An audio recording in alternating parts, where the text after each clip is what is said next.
Hello everyone and welcome back to Academicscope. Today we're covering topic 2.7, the labour market in GCSE economics. This is what the specification requires you to know. You must be able to explain the role and operation of the labour market, including the interaction between workers and employers. You have to be able to analyse the determination of wages through supply and demand, including factors affecting the supply and demand of labour. This might sound complex, but once you understand it, it's really simple. And you have to be able to explain and calculate gross and net pay, including deductions through income tax, national insurance, and pension contributions. These are the definitions the specification requires you to know. Labour market. This is where workers sell their labour and employers buy their labour. It consists of household supply of labour and firms' demand of labour. Wages provide income to households, but prevent a cost for firms, and that's crucial to understand. In a free competitive market economy, such as the UK, the factors of supply and demand of labour determine the wages, in a similar way to how the factors of supply and demand determine price. In most economies, both governments and trade unions will exert influence over the level of wages. You might be wondering what a trade union is. It's an organisation of workers that is active on behalf of its members, and it organises strikes, as seen in the bottom right.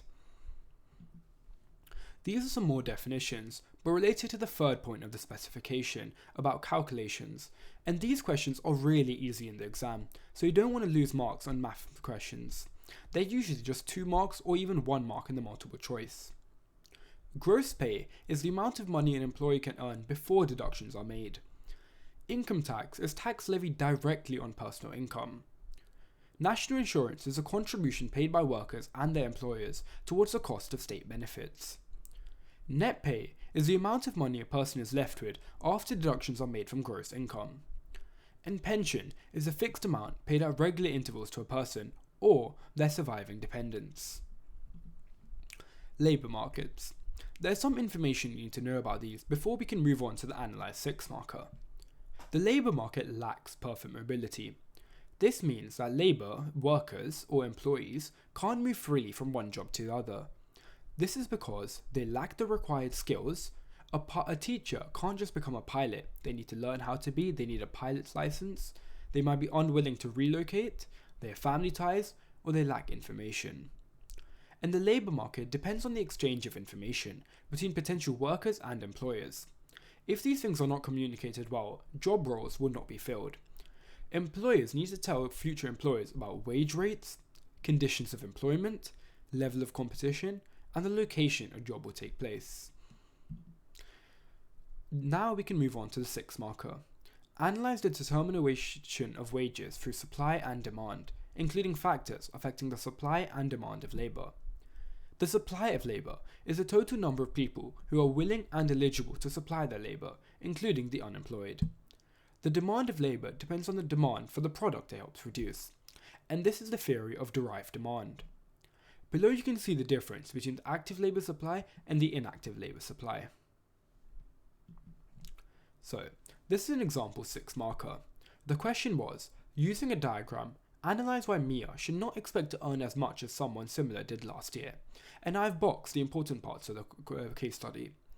Remember, you should bug the question when you're doing it.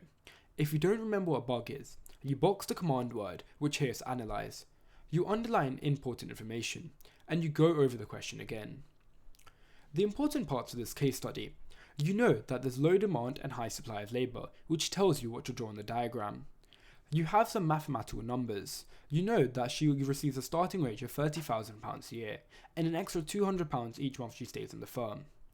You also know that her employment will lead to an increase in total revenue, enabling the business to gain more profit and supply more. And you've been told that owners claim their products have a perfectly priced elastic supply. So, let's move on to the actual diagram, because it gains roughly 3 out of the 6 marks in this question. This is what a normal labour market diagram would look like, with unitary price elastic supply and price elastic demand of labour. But based on the question, this is what it will change to. You are told that there is increased supply and decreased demand, so S has shifted right to S1, and D has shifted left to D1. You can see the new wages. The wages has decreased from W1 to W2, and the quantity of labour has increased from Q1 to Q2. You can now see where the new price equilibrium or wage equilibrium is.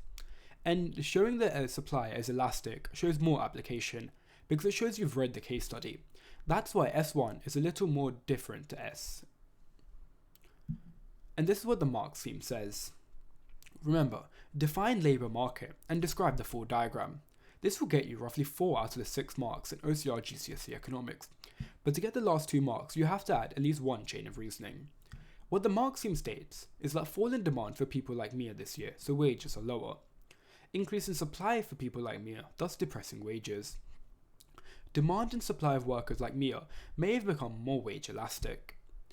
These questions are very simple, especially because they nearly always come analysed with a diagram, so you should minimum be getting at least 3 out of the 6 marks.